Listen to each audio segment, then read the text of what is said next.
east of the former Stalingrad and 500 miles south of Moscow. Built under the personal direction of Joseph Stalin, it is Russia's oldest and largest military facility. Its activities over the past 60 years have fueled controversy over what really goes on behind these walls.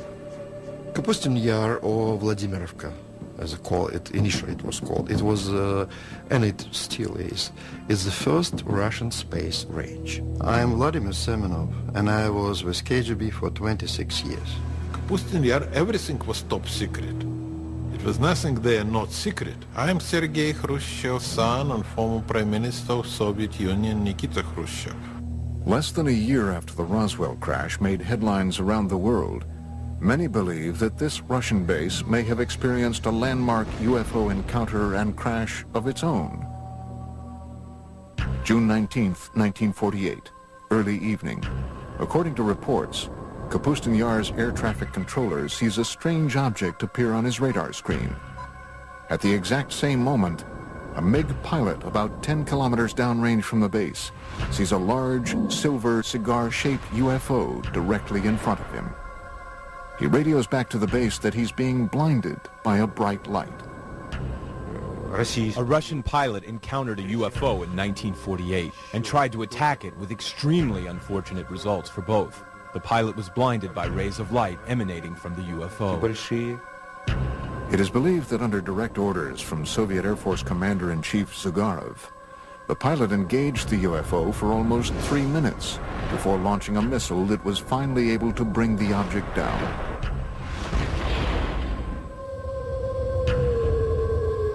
But unlike Roswell, this crash never made the papers. It's 1948, it's a secret air base. Suddenly a cylinder appears over Russia's most sensitive air base. They scramble the MiGs. It's a dogfight. Russian pilots are good.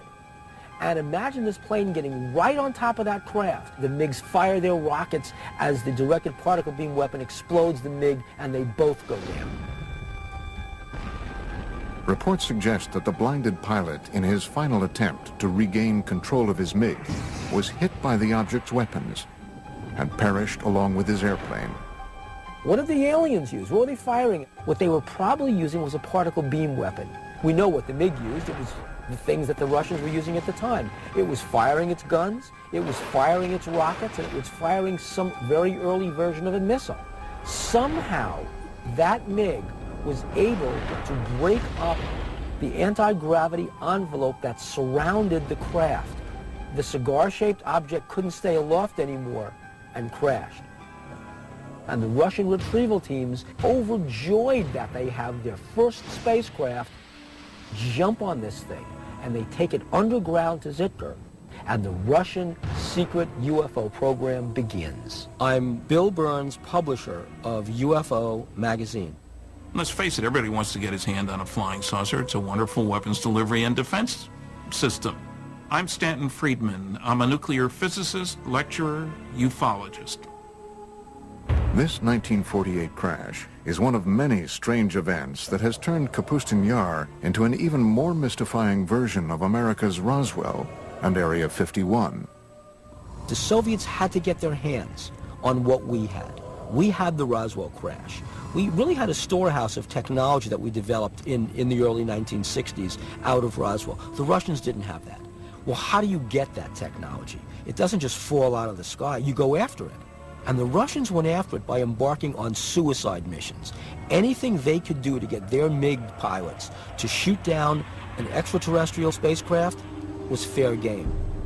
From the time it was constructed in the early 1940s, Kapustin Yar was cloaked in secrecy.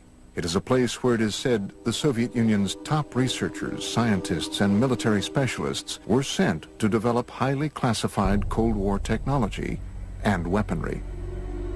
I know everything because I spent months and years in the Kapustin Yar working there testing our cruise missiles that we designed for the Soviet submarine to sink American aircraft carriers.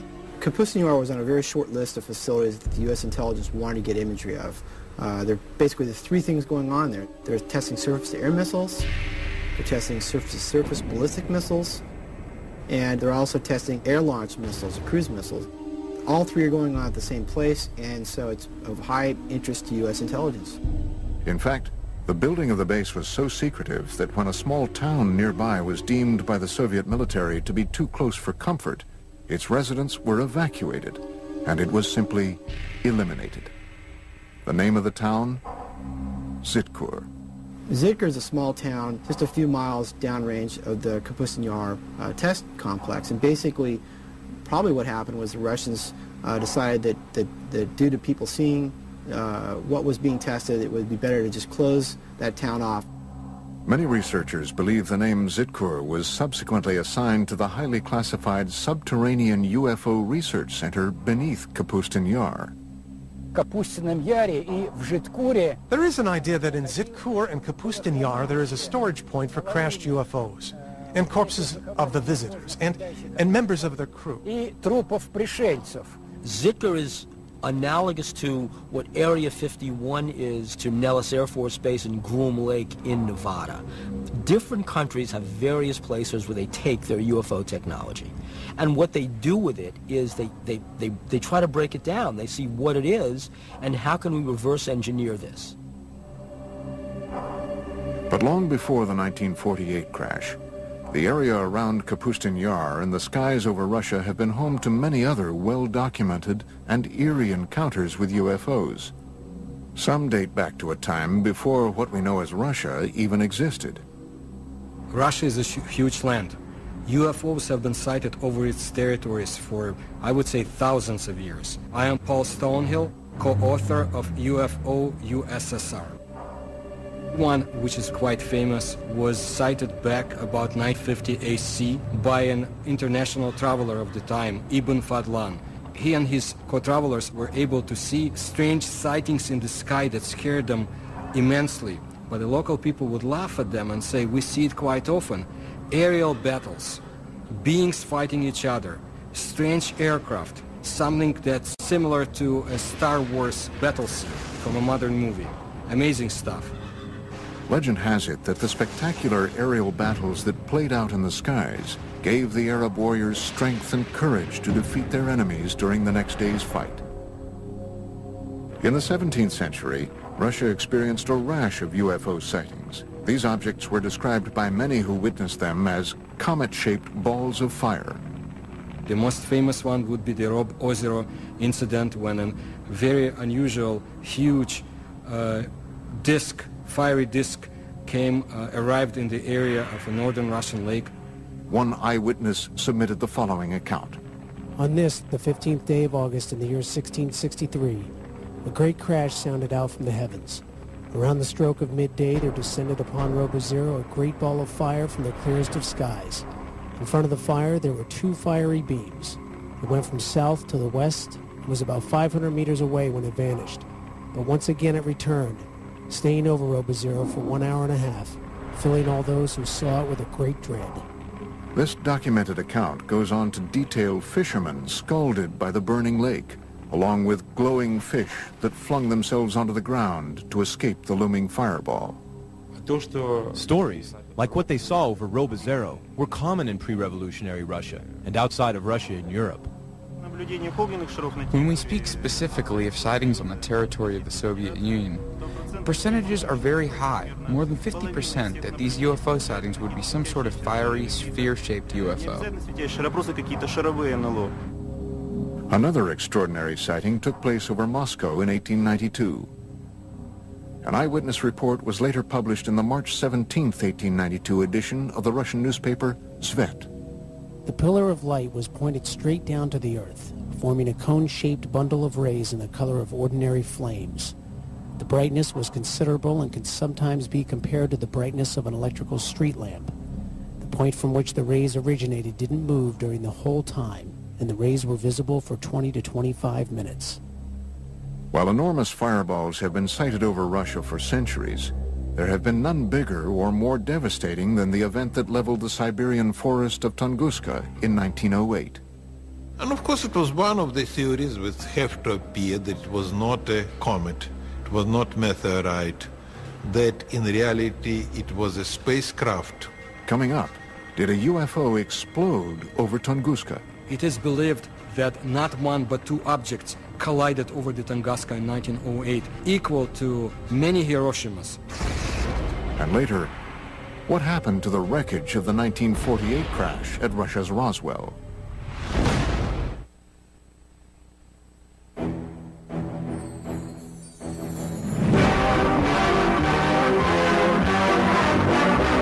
Hurtling through the solar system, a speck of cosmic dust strikes the Earth. Commonly, these meteors are vaporized by friction in the atmosphere. This is part of the story of one that wasn't. A meteor that landed in 1908 in Siberia with the destructive force of a cannonball. June 30th, 1908, approximately 7 a.m. The tranquil forest of Tunguska, Siberia, was rocked by a deafening, earth-shattering explosion. The explosion packed the power of a 40-megaton hydrogen bomb. Large trees snapped like tiny twigs as the explosion decimated the dense forest. The effects of the blast were felt as far away as Western Europe and were at first believed to have been caused by a giant meteor smashing into Earth. My own personal conclusion is that that was Mother Nature, showing off, if you will, but that there was no intelligence behind what happened there. It wasn't a rocket, it wasn't a bomb sent to let us know that aliens are watching you, Earthlings. Literally a catastrophe from outer space. Yet UFO researchers say if this devastating explosion was the result of a meteor, why were there no craters found in or around Tunguska? It is something scientists to this day have had trouble explaining. This was, let's call it an explosion, although some people call it an implosion. Whole kilometers of the taiga forest were destroyed. The event itself caused changes in the magnetic field of our planet.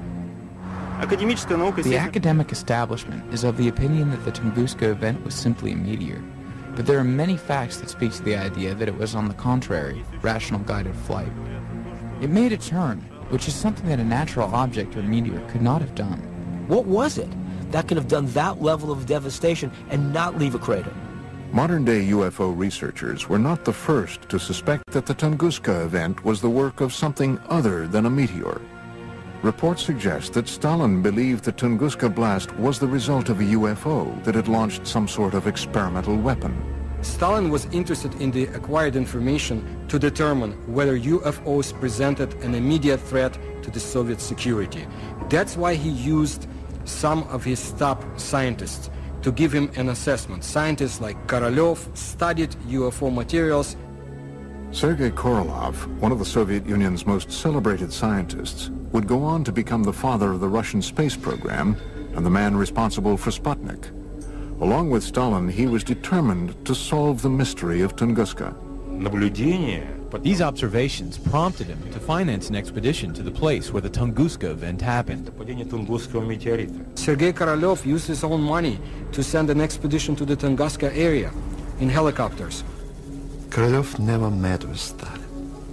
There was some researchers who was looking to prove that Korolev really met with Stalin, but they didn't find any record. Stalin presumed it really could have been a spaceship. He wanted to find the fragments of that ship, put it back together, and recreate the object for military purposes. Initially, Korolev found that many of the physical scars left behind at Tunguska were still visible. But the most shocking discovery came in the form of radioactive metallic fragments found at the site. Debris uncharacteristic of any asteroid or meteor. If you go along the flight path of the Tunguska object and continue past the crash site, you reach an area that Russian ufologists call the Devil's Graveyard. It's a 300 square meter area where not a single plant grows and animals die. It also has a higher than normal radioactivity level. This is a result of what might possibly be a radioactive metallic fragment from the crash. The radiation levels were there. I mean, meteors don't come down with that level of radiation. So one of the stories is it was a mothership that detonated. It is believed that Korolev privately told Stalin that the incident at Tunguska had indeed been caused by a UFO, fragments of which were still scattered around the area. However, in his top-secret official report, Korolev is said to have told a much different story. the official party line. Tunguska was the result of a giant meteor. The whole point was, if the information serves the bureaucracy, good. If it doesn't exist. So where were the radioactive fragments from Tunguska taken? Some believe the evidence was transported to Kapustin Yar's underground base, Zitkur. Different countries have various places where they take their UFO technology. Well, the Soviets basically had one at Zitkur, and it was where they could try to figure out what the technology is and how do we use it. And of course, the security around those bases is essentially shoot-to-kill security. Was Stalin's team of scientists inside the underground lab of Zitkur using UFO wreckage to advance their fledgling missile defense and space programs? They had a couple of people, men, at the top of their program who really pushed the space program. I'm Fred Kulik at Caltech. The head of the space program had direct connection to Stalin and later Khrushchev. In their quest to acquire UFO technology to beat the Americans in the space race, it has been reported that top Soviet military officials ordered MiG pilots to shoot down UFOs as far back as World War II, a time just before the Russian Roswell crash of 1948. So that gives you a two-pronged concern about UFOs. One, you want the new technology to top the other guy's flying technology. And two, we need to be on the alert for new stuff from them. So either way, you want your guys to shoot them down. As the word spread that UFO wreckage from Tunguska and the 1948 incident were being studied at Zitkur, Russia's Cold War enemies were becoming more and more intrigued by what might be going on above and below the top-secret military base. The CIA had agents in the Soviet Union back in 1950s who had reported on UFOs, and the CIA was very much interested in what was happening in the Soviet Union. Coming up, shocking, never-before-seen U-2 reconnaissance photos of Kapustin Yar. And later, an underground tour of Zitkur, revealing for the first time ever the base within the base at the center of Russia's Roswell. In the early stages of the Cold War, the Soviet military test site of Kapustin Yar became a hotbed of secret activity. Activity that involved advanced weapon, missile, and rocket tests. So after World War II and the development of the atomic bomb, they were not able to build small atomic weapons. So they had to build big rockets to carry them. Unlike the U.S., we still had fairly sizable rockets, but we could miniaturize things to a certain extent, much better than they could. So from the very beginning, they envisioned large rockets, and that really gave them a start on the space program as well. The Russians had one of the scariest pieces of paper I've seen at one of the 20 archives I've been to, said that the Russians have made more progress in the past 18 months in the development of nuclear weapons and methods for delivering them than had been anticipated for 5 years. That was in 1951. By the early 1950s, rumors of UFO activity and experiments at Kapustin Yar had indeed leaked beyond Soviet borders. Alarming news that some say may have prompted the U.S. to find out once and for all if the Soviets had gotten their hands on UFO technology. Kapustin Yar and Zitkur were at the top of our military watch in the same way that Area 51 and Wright-Patterson Air Force Base on Los Alamos were at the top of their military watch. Tim Brown is a senior analyst at globalsecurity.org. His specialty? Interpretation of top-secret satellite and spy imagery for both private and governmental agencies. Kapustin Yar was in the top 10% of facilities that the U.S. intelligence was monitoring in Russia, and that's evidenced by just the sheer volume of declassified documents that are available that show that there was a consistent, ongoing interest in what was going on at that facility.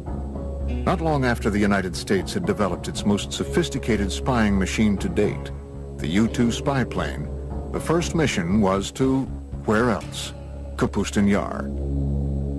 This is probably the first time anyone outside of the CIA or the intelligence community has looked at this, the U-2 imagery of Kapustin Yar. reconnaissance couldn't reveal can now be seen for the very first time in this exclusive underground tour of what could be the nerve center of all Soviet UFO activity, Zitkur. Based on reports and drawings from Russian UFO expert Anton Anfilov, seen in the West for the first time, this rendering is what might possibly be the first glimpse ever of this secret cryptic facility a quarter-mile below Kapustin Yar. Let's say that you get a chance to go down there to the most secret Russian UFO laboratory. It's not glorious, high-tech, and brightly lit. It's dank, it's dark, and it's dingy. It's Russian. It's extremely compartmentalized. It's like an underground shopping mall, except inside the mall are all these rooms where there's exotic technology being taken apart and put back together. In this hub, they're doing autopsies on alien bodies. In that hub, they're reconstructing an engine. Then you've got these fantastic Rube Goldberg machines. What they are machines to test various components, and then finally you come upon these huge underground hangars. And what you're struck by is that there are no airplanes in the hangars. There are these long, cigar-shaped, cylinder-shaped craft in various stages of disrepair because they've crashed. And they're going to try and reverse engineer these. That's what you'd see at this base. Is this the secret location where the wreckage from the 1948 Russian Roswell crash was taken, along with fragments from the Tunguska UFO? I cannot deny rumors of the so-called captured UFOs. The Soviets tried to recover lost fragments of their secret tests, and it would be convenient to them to say, yes, UFOs is something that we captured, a UFO is in our hands, but why would they keep the secrecy on the subject of UFOs so tight? And did this heavily guarded experimental facility specialize in reverse engineering designed to destroy the United States? If Kapustin Yar is where you're doing your advanced development work, rocketry, aircraft, weaponry, laser weapons, all this kind of stuff, where you need high security and a good setting for your scientists and major computer facilities, then you'd expect that that's where they'd be doing their UFO, advanced UFO research, not UFOs 101. UFOs 404. It's just natural to do that. And of course you'd have underground bases. You'd have protection against intruding aircraft. You'd be looking out for the U-2s. Another mysterious aspect of Kapustin Yar are the many strange patterns on the ground. Did Stalin and Korolev strategically arrange these patterns to attract UFOs to the base? Some researchers believe the Russians may have borrowed this idea from ancient civilizations, whose pyramids are said to have been constructed in geometric shapes and patterns designed to attract inhabitants from other worlds. Looking at Kapustin Yar from there, there's a lot of facilities, markings, patterns that might, to the untrained eye, look like they're from another planet or not of this Earth. They might look like something that you'd see in South America with the Mayan cultures or maybe crop circles. Between the reported UFO crashes and the ultra-top secret research, how did the Soviets flaunt their advances at Kapustin Yar? Now there was a new date for Russian youngsters to remember. October 4, 1957, when Sputnik, the first Earth satellite, was launched. October 4th, 1957. The Soviet Union's space program successfully launches the world's first artificial satellite into orbit. In the history of the Earth, no other event had captured the imagination of so many people as this first step into space. 4 years later, the Russians once again beat the Americans by launching Yuri Gagarin into space in the first manned flight to orbit the Earth. 2 feats that put the Soviet Union way out in front in the ultra-competitive space race. We are the first, and all next steps in space for, I would say, for nearly 10 years, Soviets was ahead of the United States. First man into space, first woman into space, first walk into space, first rendezvous in space, first docking in space, and so on and so forth, until 1981 when the shuttle was launched. I'm sure the Russians have done their darnest to reverse engineer anything they can get their hands on, whether it's American or German or alien. Coming up, relive what many believe to be a spectacular UFO crash at the actual site in a village near Kapustin Yar. I don't recommend that we stay here any longer. It's already harmful. Let's leave here and go to some place where no unknown forces can act upon us and influence us. And find out exactly what the KGB knew about dogfights between MiGs and UFOs at Kapustin Yar as we open the mysterious KGB Blue file.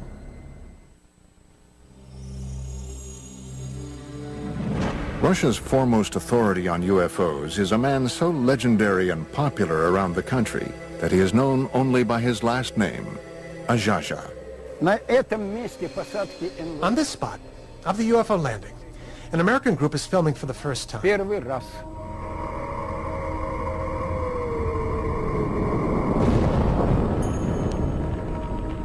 was very popular at the peak of the UFO activity in the Soviet Union. It was late 60s, 70s. At that time it was not permitted, but not restricted to talk about this.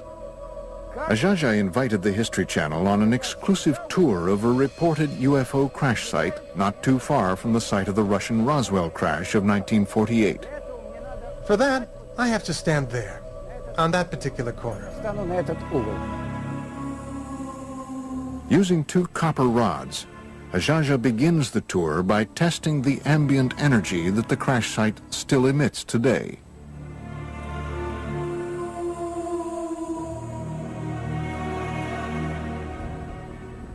There it is, a negative sign right there.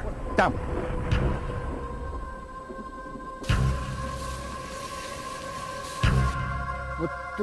there, that way. So here, in this spot, occurred the crash landing of a flying saucer. First, I'm going to go directly across. Then I'll go perpendicularly. Then I'll go by the diagonals. This is where the boundary begins. All right, I'm going towards the center. In the center, we see a lot of plant growth and compact. And what's most important is that here, it shows a positive signal. Now we are going towards the border. Now they're showing neutral. And here, here's the other part of the border. Right from here to over there. Now I'm going away from the center, toward the other side. Azhaja is walking the 100-foot by 20-foot outline of a cigar-shaped UFO that reportedly crash-landed here in 1961. Again, now we're going back. It shows a powerfully strong signal. See how it's turning? It's powerfully positive. We're going back. Negative. There it is, see? Here's where the border is. We got one point over there, another point over there. 3 point and 4 point.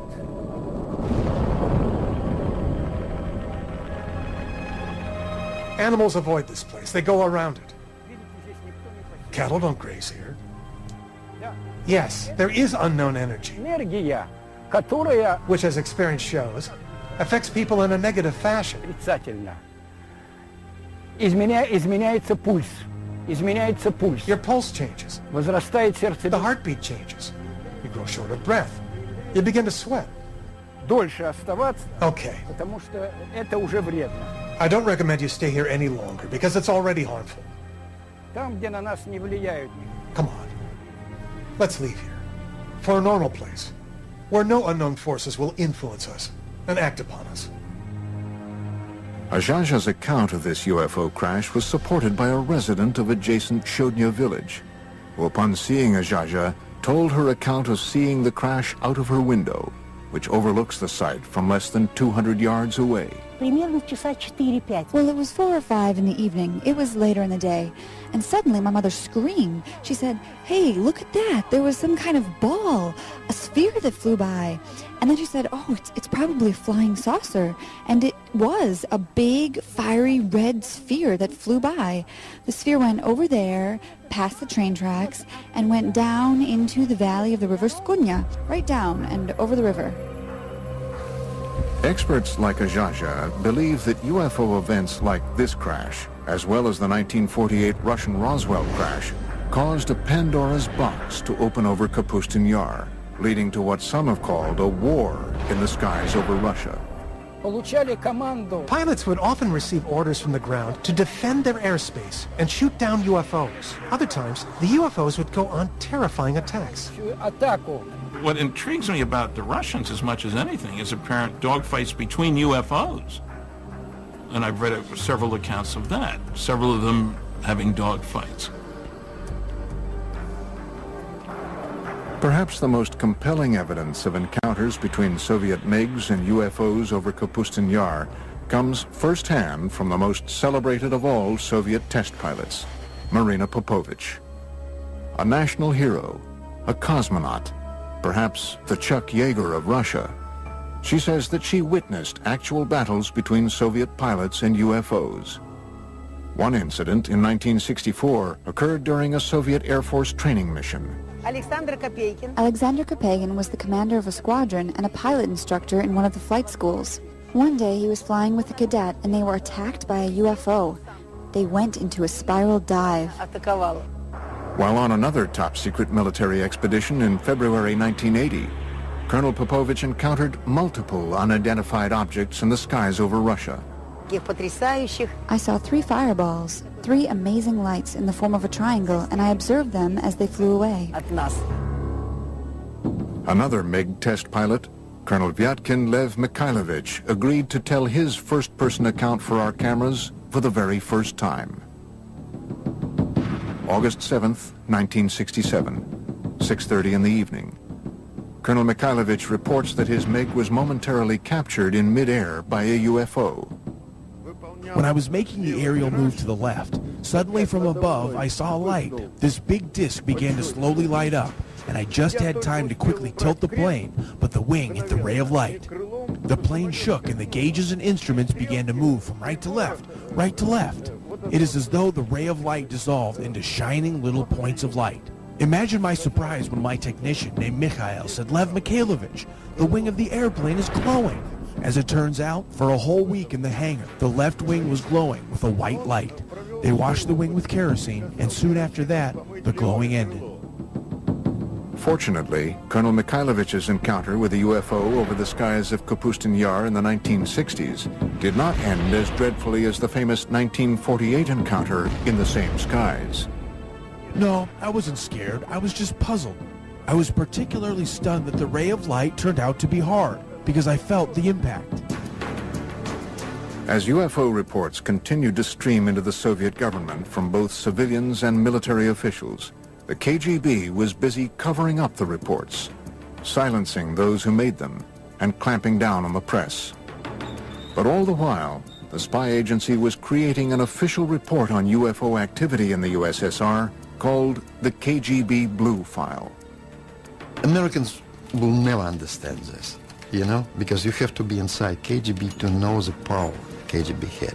And during Stalin time, KGB was unbelievably powerful. Written and researched over the 20-year span between the mid-60s and the mid-80s, the KGB Blue File was one of the most extensive official explorations of UFOs ever commissioned by any governmental agency anywhere. The KGB Blue File is a 124-page collection of documents released in 1990. I believe this is not everything the KGB has had in their hands, and I'm not the only one. The Blue File compiled thousands of reports of UFO sightings, dogfights, and crashes, all of which were described in vivid detail. According to the Blue File, as recently as March 21st, 1990, the residents of a dozen Russian towns not too far from the gates of Kapustin Yar all witnessed the exact same UFO sighting between 10 and 11:30 p.m. The following is from the written account of a KGB internal affairs officer. After obtaining more exact information, it was established that a rather large number of residents in nearby cities became eyewitnesses of a UFO, and in several cases 2 UFOs. One witness saw a ray of light emitted from the object that illuminated the Earth's surface. If there are so many rumors and talks about UFOs, sooner or later government will ask its intelligence. What's going on, guys? Explain us. And KGB had to create this file with all the publications abroad and some witnesses who saw or thought that they saw it. Is it possible that this 1990 incident could have been a simple military test sent up from the grounds at Kapustin Yar? Or was it yet another incident involving UFOs? Coming up, shown for the first time outside of Russia, exclusive footage of what might be the only recorded evidence of a fireball UFO crash. If the Soviet Union had not imploded under its own weight in the early 1990s, the chilling accounts you've just seen of close encounters of the first kind in and around Kapustin Yar would have remained yet another Soviet-era secret. It's different because the time is different. You know, if you're talking with elder generation, yes, of course, no question about this. But nowadays, absolutely different. You know, younger generation now, they are living in another society and they have much more freedom. This new freedom in Russia helped the producers of this program acquire, through official channels, this Soviet military footage you are about to see. Throughout the 50s and 60s, the Soviet military experienced a string of failed rocket launches and missile tests that resulted in one disaster after another at the base. Were these simply accidents or retaliatory attacks by UFOs? I have heard a story, for what it's worth, and I don't usually talk about myths, but I've heard that 4 Soviet big launch vehicles were exploded on the pads by aliens because they kept trying to shoot down the flying saucers. Hidden from view for 45 years, a Soviet military cameraman captured the after effects of what appear to be 2 fireball-shaped UFOs that reportedly crashed early on June 3, 1960. From what we can determine, not a single person outside of the Soviet military and KGB has ever seen this footage. 3 Red Army firemen are seen running from this massive fireball, which, according to reports, continued to expand, causing other massive explosions in the area for over an hour. One of the fireball-shaped UFOs was believed to have destroyed 3 Soviet rockets on their launch pads, while the other targeted and destroyed a rocket fuel depot, all just yards from the Zitkur underground UFO research facility. The charred remains of the 2 reported UFOs seen here were quickly sent across the base to Zitkur. Try and imagine Earth as an undeveloped colony. And just like the United States and the Soviet Union fought wars over other areas, political wars over other areas, imagine the aliens want our resources. And they're fighting over Earth the same way the U.S. and the Soviet Union had conflicts over other areas after World War II. How could all of these shocking events have been held back from the public for so many years? The Stalin's time and early post-Stalin times, everything was restricted. So you was not allowed to talk about this. In Stalin time, they will simply send you to the prison. Could all of these UFO accounts and the trail of freshly unearthed evidence of UFOs be attributed to logical explanation? Or is it possible that strange things really do happen in Russia? A reporter for one of America's largest newspapers says yes. In May 2005, reports reached the Moscow bureau of the Los Angeles Times that a lake about 3 hours away from Moscow had simply vanished. We went up there because we heard that it had just disappeared, and I said, you know, I'm not going after this story. A lake does not just disappear.